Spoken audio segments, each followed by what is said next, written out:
This episode is brought to you by Meow Wolf. Manifest unique family memories at Meow Wolf Denver. Quantum travel is the most comfortable way for Earthers of all ages to explore a playground of imagination. And why visit just once when this immersive experience reshapes every time you enter? C Street is my favorite because C Street has this vibe of like 80s dystopian. There's like slime coming down the walls and there's weird posters. And then, of course, the secret club. With the annual Portal Pass, drop by Convergence Station as much as you want for less than the cost of 2 adult tickets. So if you plan to go twice, it's worth it. Plus, enjoy discounts, special offers, and so much more. Get the annual Portal Pass and spend quality space time with your favorite Earthers today. Learn more at meowwolf.com. That's meowwolf.com.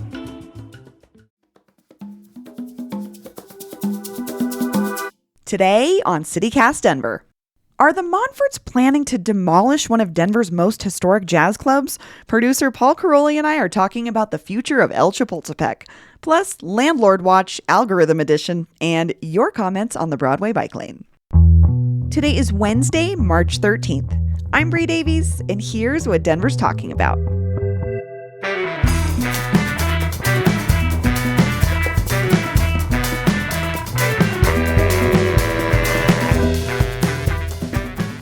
Hey, Paul.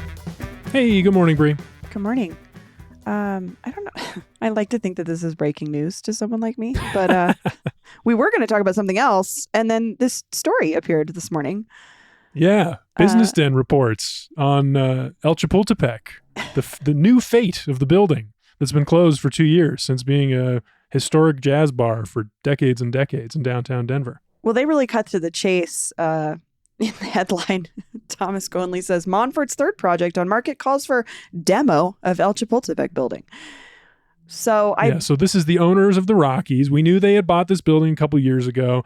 There was talk about them maybe saving it in some form, but now this new plan, yeah. Yeah. What does this mean to you, Bree? I mean, it's like developers be developing. Mm-hmm. There's that side of it, which is like, am I surprised? Absolutely not.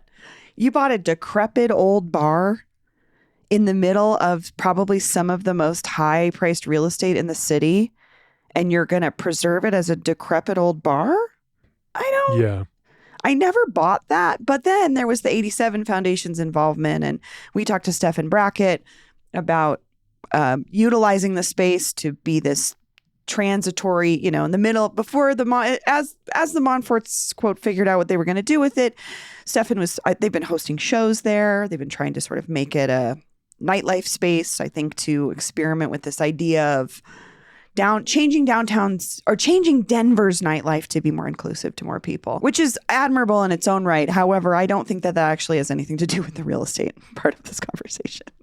Yeah, no, I mean, for the Montforts, it's pretty clear what they want. I mean, their new plan, they say it calls for a covered patio on that corner just across from Coors Field. And I think Dirk Bentley's Whiskey House is right next door.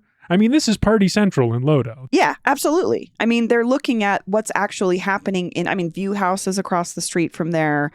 They're seeing what has been happening on this corner of I guess the ballpark neighborhood for 20 years now, because this was before, was it Soil Dove or something? There was something else across the street that I used to go to and drink a giant adult Slurpee called a 180 Octane on the rooftop of that place 20 years ago. And it seems to still be similarly doing that kind of stuff. And I would say El Chapultepec probably fit in there a little bit more 20 years ago. Mm-hmm. But it's become less and less relevant to what's happening. Not less and less relevant to the jazz community, less and less relevant to the neighborhood around it. And it seemed strange that the Montforts would want to buy that and keep it. Well, this is clearly not their first plan. Like, I think I remember talking to Stephen Brackett when we went down there to see the inside, and he was like, they had some other plan that would have maybe required some like redevelopment of the space and then the one next door. But I guess that didn't work out. I don't know. I mean, this is what they're currently working on. Here's the last thing I want to ask you about this, Bree, before we move on to our regularly scheduled programming. Sure. Quote from the Business Den article, but there's already been pushback to the Montfort's new plan. On Monday evening, Montfort, this is Kenneth Montfort, said he was told by the preservation-minded nonprofit Historic Denver that they would lead a push to name the structure a city landmark, effectively preventing demolition. A city official confirmed that an application had been submitted already. Yes. I guess I'm not surprised. What I am surprised about by this statement is this feels a little bit more aggressive than Historic Denver has been in the past decade. So I'm making a lot of, this is my grand guess, Paul. Give me your theory. So my theory is Annie Levinsky was running Historic Denver for like a decade before, and she's now at History Colorado. She's been there for a couple years, but I do feel like when she was running this preservation stuff, she was a little bit more pragmatic in the conversations. It didn't ever seem like Historic Denver was taking a firm stance. In fact, I always felt that they were trying to present options for preservation without taking a firm stance. And this statement to me sounds very different from that era of the Historic Denver approach. So this probably will be a fight, and I can see it happening. And of course, I have personal attachments to this place. It's a epicenter of one of our greatest historical pieces of like what makes Denver Denver is our jazz scene for sure. And so I can see folks fighting for it. My question is just, what is the relevancy of this space in 2024 in the middle of Bar Central, right? There would be the argument that like, we don't have to give up everything to these forces, right?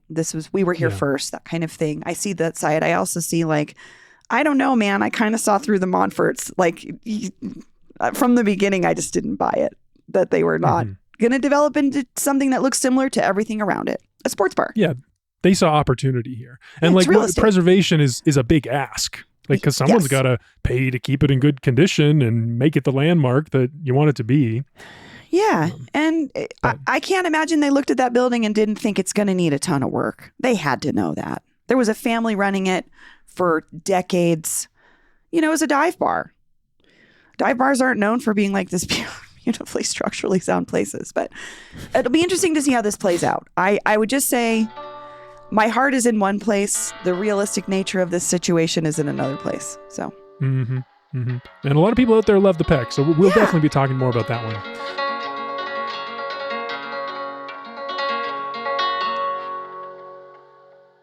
Shipping can make or break a sale, so optimize how you ship your orders with ShipStation. They make it easy to automate and manage orders no matter how big your business grows. And they might even be able to help reduce shipping and warehouse costs. So optimize and keep up your momentum for growth with ShipStation. Sign up for your free 60-day trial now at ShipStation.com and use the code POD. That's ShipStation.com with the code POD. Does Monday at the office feel like a storm? Not with Microsoft Copilot. That feeling when Copilot gets everyone up to speed instantly? It's sunny again. When Copilot simplifies complex data so your teams can act, that sun's shining on a beach. And when Copilot uncovers hidden insights, you're on that beach with your people, and you find buried treasure.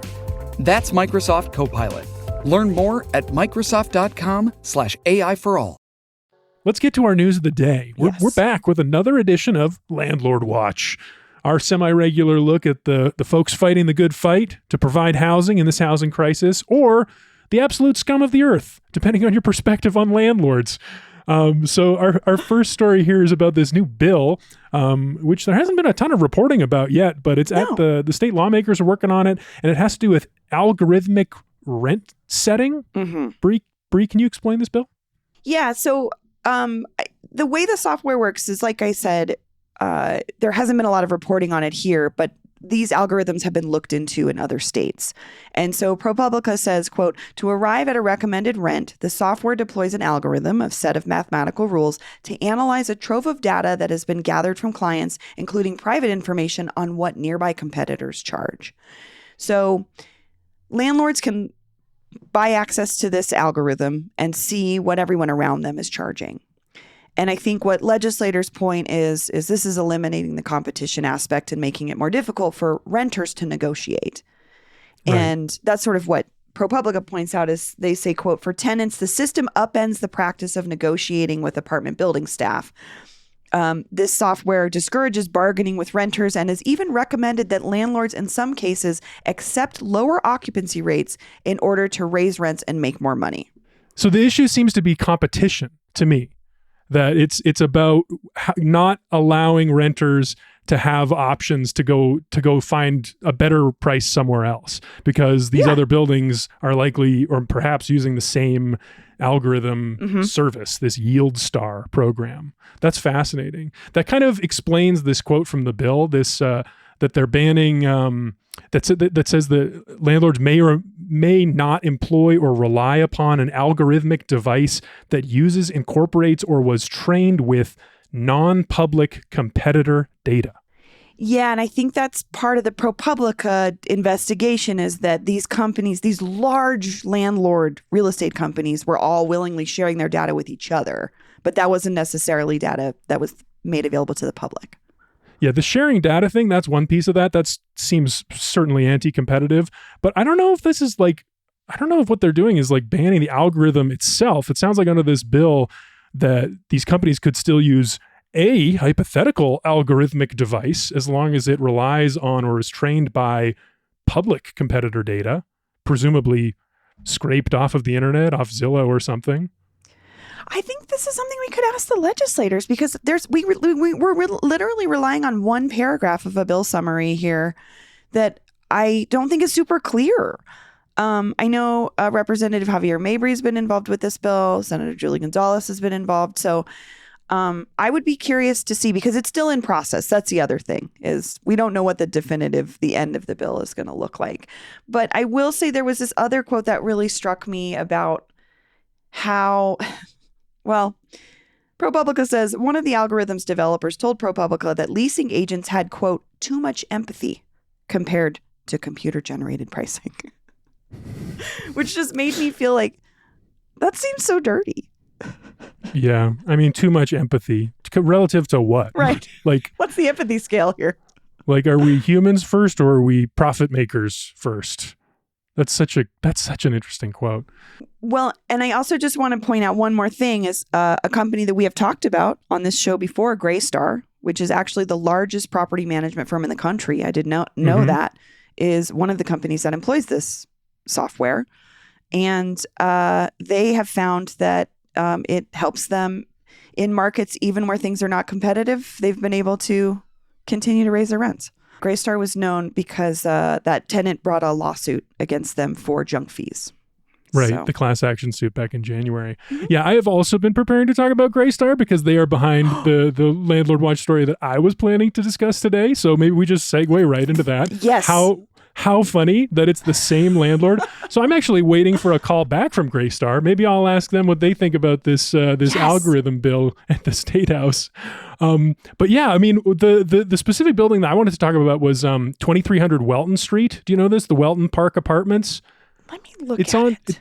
It's right on Welton, right on the light rail line. It's kind of one of these like new-ish, I think some people would call it like a cookie cutter-ish look, you know, the Denver Fugly style. It's one of those buildings. However you refer to that, it's one of those. But last week I started seeing posts on X from Aonte Anderson, the former school board vice president who was most recently running for State House District 8, but then just dropped out to found this Center for Advancing Black Excellence in Education. This obviously has nothing to do with education. So he's still civically He's still connected in the community, for sure. People are probably sending him like, help. You're a person who has a voice. Please help me. Oh, yeah. Maybe some of the residents of this exact building, because he posted last week, help needed. The residents of Welton Park Apartments have been without water for 6 consecutive days. This was posted on March 9th. This is inhumane, and we demand better for these residents, many of whom are low income. This is a building that has both market rate and affordable units. He says residents have been forced to use portable restrooms, showers, and limited access to a garden hose from a neighboring building. Can you imagine that? going down out of your apartment to shower with a garden hose at a neighboring building, or like waiting in line to do so. Because there's almost 200 units in this building. In a building that was built in 2016, also, no less. I know, it's not even 10 years old. How is this happening? It's that's one of the most striking things to me, and I think is the struggle that a lot of folks have here in Denver is we have a lot of new buildings, but some of them are not, they're obviously not in great shape. That building's less than a decade old, and that's wild. That's so not great. Yeah, it seems like a rush job or something going on. Something I don't happened. know. 9 News did some reporting on this. They say the tenants were notified about a pipe burst on shortly after the water went off. But it was as of late Saturday evening that they got cold water back. I still don't know if they have hot water recording here on Tuesday, March 12th. But Aonta Anderson and a few other local leaders were out this weekend. They had a big press conference calling attention to this. I just cannot imagine having to live for that many days without water access in my God knows what I'm paying for apartment. Yeah. Oof. Oh, actually, here is a statement from Graystar to 9 News. They say, unfortunately, the repairs to the broken pipe took longer than anticipated. We have communicated with residents that there will be a rent concession applied to their April rent. We understand the inconvenience this has caused, and while it wasn't the ideal situation, we did bring in portable bathrooms with showers, made vacant units available, delivered drinking water, and provided meals. The Denver Water Department tested the water today and communicated that the water is safe to drink. So. Well, I would be curious what those rent concessions are and how people who live in that building are feeling about the things that Graystar says that they're offering. Landlord Watch Hotline, always open, 720-500-5418. If you have direct experience with this situation, we'd love to hear from you. But this hotline is always open. The Landlord Watch is ongoing. So you can give us a call and leave us a voicemail or a text message. Again, that number is 720-500-5418. Let's take a quick break, Paul, and when we come back, listener comments and questions.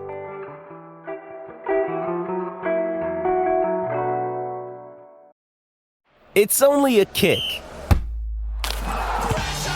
a jump, a block. It's only a serve. It's only a tackle, a run. It's only for the fans. After all, it's only pressure. You got this. Adidas.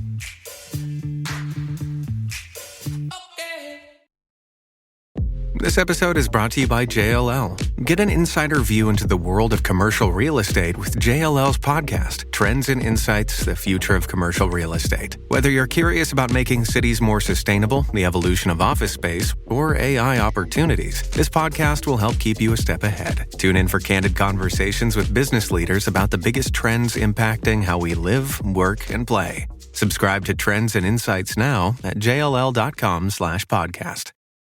And we're back. We always love to hear from you, our wonderful listeners and readers. We've got a voicemail from Andy. Hi, CityCast. My name's Andy, and I'm calling from City Park West.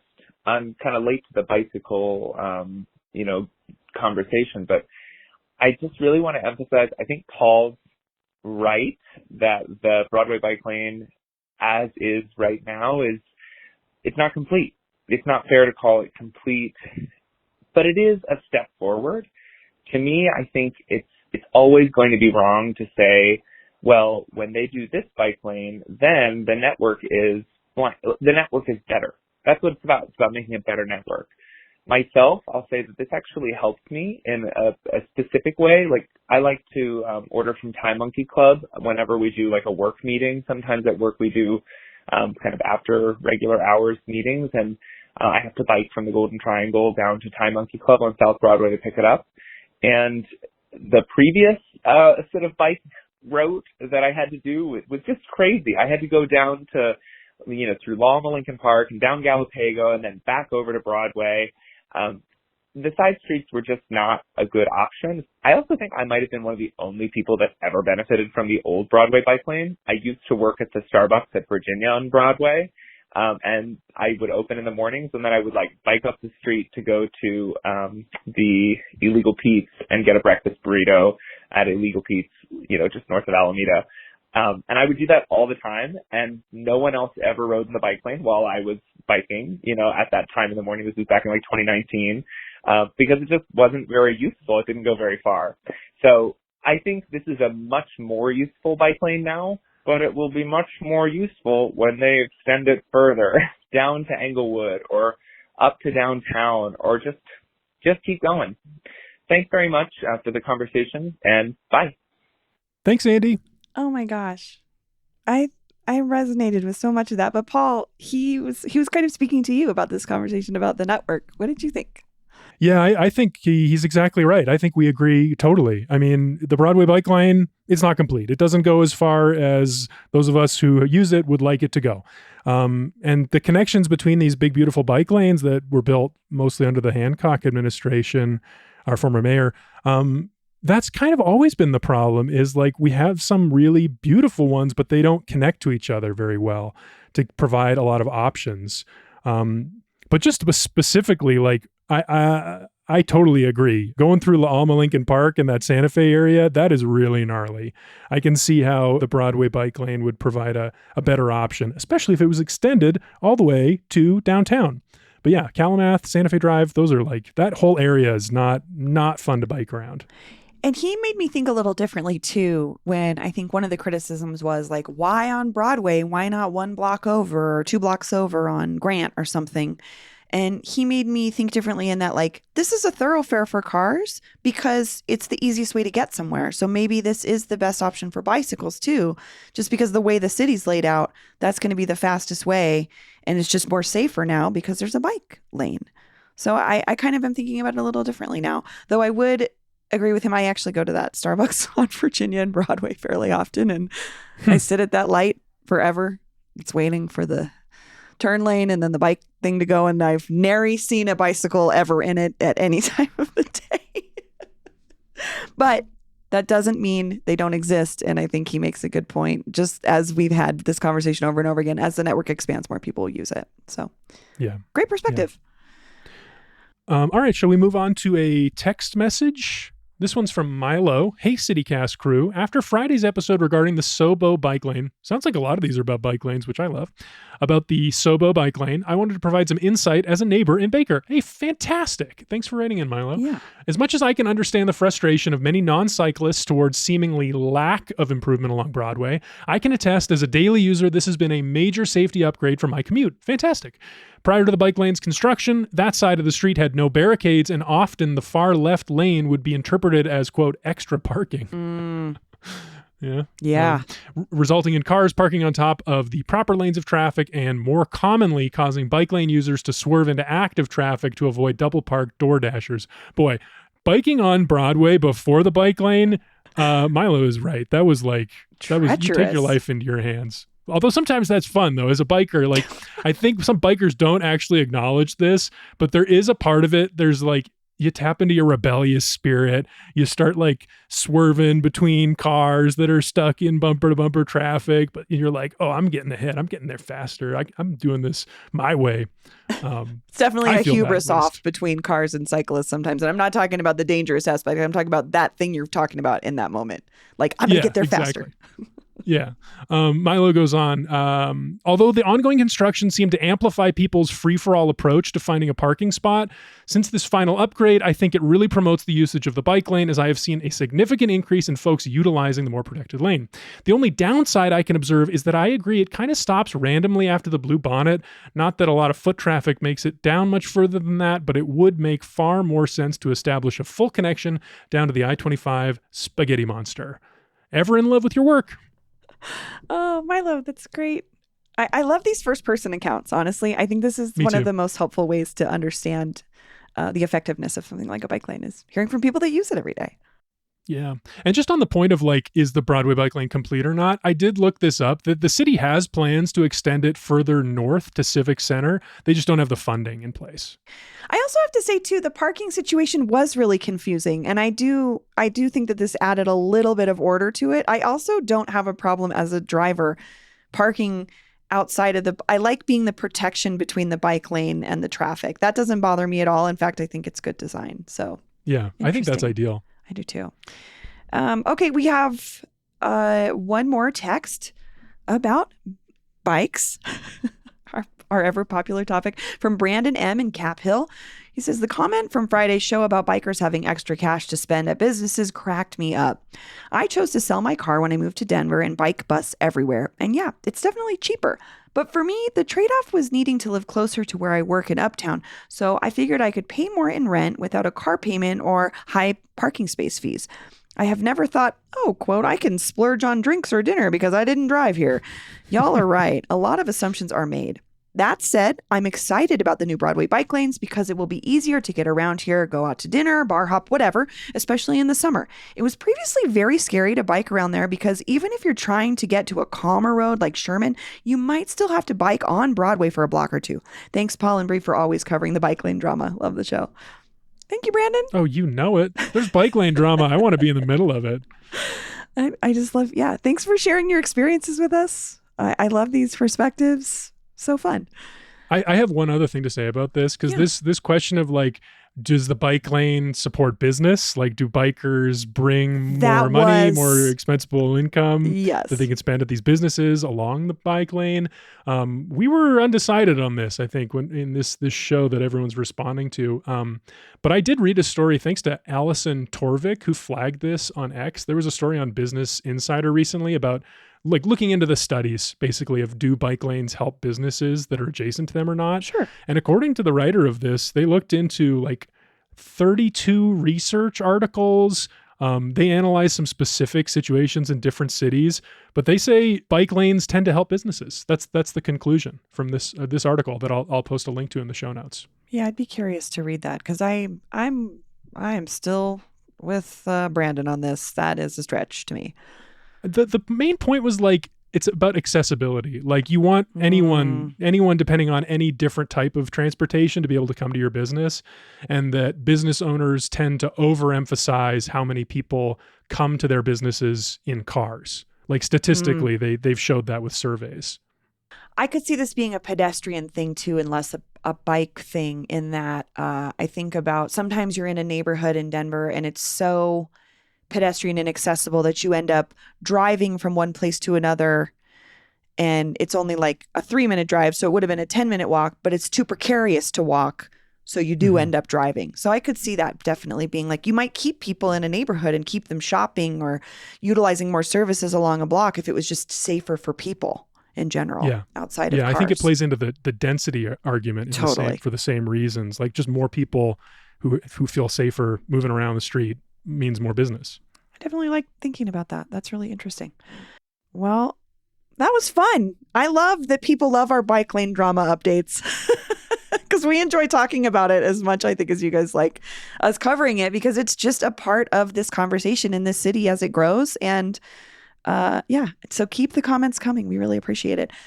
Paul, thanks for joining me. See you next time, Bree.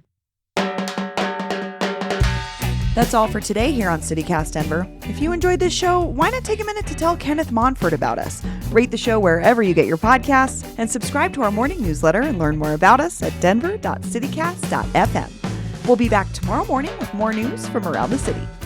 Bye-bye.